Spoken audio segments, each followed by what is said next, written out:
皆さん、なたぽとあちゃやあん。みこりが、私のアパートから見えるのはどれですかကျွန်တော်ရဲ့အပတ်တိုဆိုတာတိုက်ခန်းအခန်းပေါ့နော်တိုက်ခန်းကနေပြီးတော့တဲ့မြင်နိုင်တာကဒိုရဲဒက်ကဘယ်ဟာလဲပေါ့အဲ့တော့ तू ကပုံလေးပုံပေးရတယ်ပေါ့နော်သူ့ရဲ့မြင်ကွင်းနေမှာပေါ့သူတိုက်ခန်းနေပြီးတော့မြင်ရတဲ့ဒီတိုကျိုတာဝါတွေဘာတွေပေါ့နော်အဲ့ဒါကဘယ်ဟာဖြစ်မလဲအဲ့တော့ပုံကိုကြည့်ရင်လည်းစားဖတ်လဲရတယ်ပေါ့နော်စာပိုက်လေးဖတ်ကြည့်ရအောင်ဝါတာရှိဝါဆမ်ရှူဟီကိုရှိမစတာကျွန်တော်ကဆမ်ရှူပြီးခဲ့တဲ့အပတ်ကပြောင်းခဲ့အိမ်ပြောင်းခဲ့ပေါ့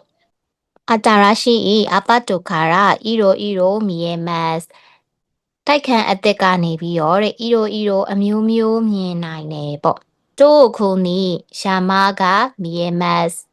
အဝေးမှာတောင်ကိုမြင်နိုင်တယ်အဲ့တော့တောင်ပုံပါရဲ့ဟာကကြတော့ဒီမှာ3ပုံပေါ့နော်3ပုံပဲပါတယ်1ရယ်2ရယ်3ပုံရယ်ပေါ့နောက်တိုကျိုတာဝါမိုမီယေမတ်တိုကျိုတာဝါကိုလည်းမြင်နိုင်နေတဲ့တိုကျိုတာဝါကိုမြင်နိုင်တာကတော့ဒီမှာ4ပုံပေါ့နော်တဲမို့ဒီတဲမို့ကဒါပေမဲ့လို့ပြောရဲဆိုရဲကအနောက်ကစာကြောင်းပြောင်းသွားပြီပေါ့နော်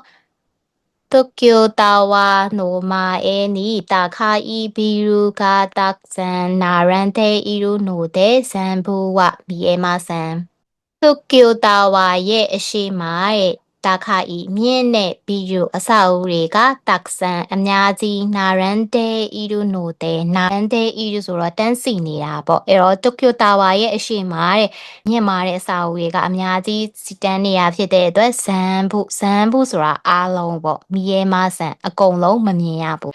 အဲ့တော့တိုကျိုတာဝါရဲ့ရှေ့မှာစာအုပ်ရေးစီတန်းနေတာကတစ်တော့မဖြစ်နိုင်ဘူးပေါ့နော်နှစ်ကတော့ဖြစ်နိုင်တယ်ဒါပေမဲ့ तू ကမြင်ရသေးရဲ့ပေါ့အကုန်လုံးမြင်ရသေးရဲ့သုံးကလည်းလုံးဝအကုန်လုံးမြင်ရသေးရဲ့အဲ့တော့မမြင်ရတာက4ပေါ့နော်သူ့ရဲ့ရှေ့မှာအစာအုပ်တွေအများကြီးစီတန်းနေတာဖြစ်တဲ့အတွက်အကုန်လုံးမမြင်ရဘူးပေါ့ဟိုက်အဲ့တော့အဖြေကတော့ယွန်ပန်ပေါ့